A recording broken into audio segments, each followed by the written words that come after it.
Welcome to the Jaico Podcast.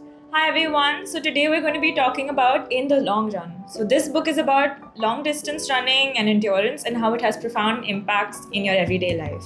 And this is a really special podcast because I'm here today with two of my favorite co-workers. All three of us recently ran the Ooty Ultra 60K. So let's get into it. Clinton, what are your thoughts on this?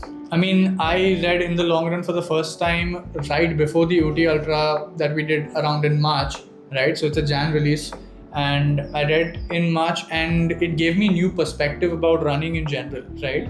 I mean, we ran our first marathon as well very recently, but it put all of the thoughts that you get while running, whether it comes to perseverance and wanting to keep going, the emotions that you feel and how you process all of that, it puts all of that into perspective and makes you think about running as not just running, but mental toughness and self-development in general. So I had a really good experience reading this book. But I think this book is not just limited to running, but everything else around life. No, that's so interesting you mentioned that. I think David Goggins was the one who said that, when you get into long distance running, you actually gain years of experience in just a short amount of time. Like that one race can teach you so many things, right? So I absolutely understand what you're trying to say. Greg, what was it like for you? Well, before you even start the race, you need to have the mindset to finish it. Yeah. It's not easy doing 60 kilometers. Like every step of the way you want to quit, but you don't, because you tell yourself, no, I have to do it, and keep going till the very end.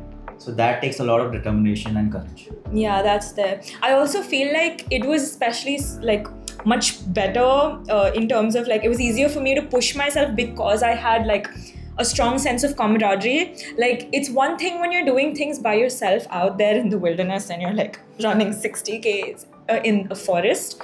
But the fact that I had you guys with me, and the book also talks about this, a sense of camaraderie, group training and how you feel a sense of belonging. It really goes a long way when you're doing tough things. So yeah, I knew that I was really grateful that I could do the 60K with the two of you. Technically, it was in the forest only. It was a huge forest, Right. And there were a lot of wild animals. Yeah, a bison crossed our route. Yeah. That was an insane experience, and nonetheless. Flying squirrels also were there, which were really amazing.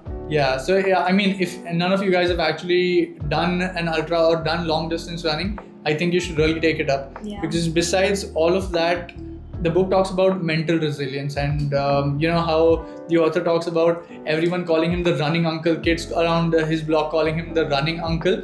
And what he says is recognition basically doesn't give him a podium to stand on, but it kind of gives him fuel, because recognition somehow leads to him influencing more people to be able to run, right? And the more famous he gets, or the more people that know him through running want to take up running and are curious about, what's this running thing that's going on and why do you want to run such long distances?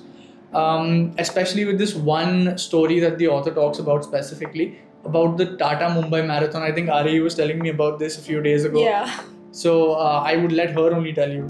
Yeah, so basically when he was to run the TMM full, he was all ready and all the training, he had everything in order. But a day before the race, he actually had horrible back pain. And he kind of decided to take a step back and not go ahead with participating in the race. I can understand. Yeah, and you could see the runners go by. You're standing in his window and looking at that. That was really heartbreaking. Right? Yeah. But I feel somewhere when it comes to growth and all, a lot of times you need to put your ego aside as well. Kind of listen to your body and understand that, there's a time and place and the amount of, you'll have to weigh the risk to rewards ratio and kind of. So, yeah. Also, if you're a first-time runner, please don't start with a 60K. It will be very, very bad. You can start off with a 5K, 10K, even a half marathon would do, but don't start with a 60K. Hey, interestingly, the author actually ran a half marathon for 100 days for a cause. So, again, circling back to that thing you said about influencing people and getting recognition, I definitely recommend reading this book. Right, and how specifically has running changed you guys? For example, there's always a version of you before running versus after running. So, when did you take up running? What's your journey like, and how did it change you? So my journey started in Jan 25 last year, and over the course I've done like 2-3 half marathons, 1 full marathon, 1 ultra marathon, and a lots of 10Ks and 5Ks, I would say. But mostly I've noticed that first, like, I just didn't want to do anything, get up, wake up early, do anything. I was like sleep. I would play video games and all that. But now I just want to get up, go out and run. Even I come from work, I get up in the morning, I just want to run. So that's the mindset which has changed. Yeah, that's lovely. What about you? I mean, definitely like all of that. But a lot of times for me, I'm someone who's comfortable running in the evenings too. I'm not fully like Greg, but I'm consciously making an effort to be able to get into that mindset of waking up in the mornings. And one thing that really helps me is looking forward to my Sunday morning breakfast after my long run. Dosa all the way. I don't think there's anything that can compare to a South Indian breakfast. So. Yeah, I mean, running basically has changed all of us. We took up running together as a team.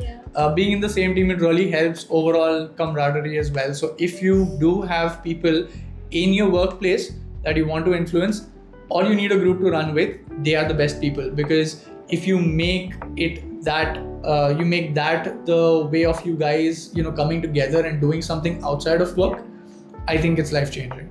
But especially bringing back to the book, this amazing book that has influenced all of us, I think you should give it a try. Whether you've ran or not, or whether you're a fitness enthusiast or not, you should still give this book a try. Or whether you're even looking to build some self-confidence, because a lot of times we find ourselves stuck in this, frozen position where they're like, should I go for it? Should I not? I feel like this will really help you with your decision-making skills as well. Yeah. So I think you should definitely get a copy of this book. Yeah. Well, thank you guys. And then we've approached the end of this segment. We'll catch you in the next one. Take care. Bye. Bye-bye.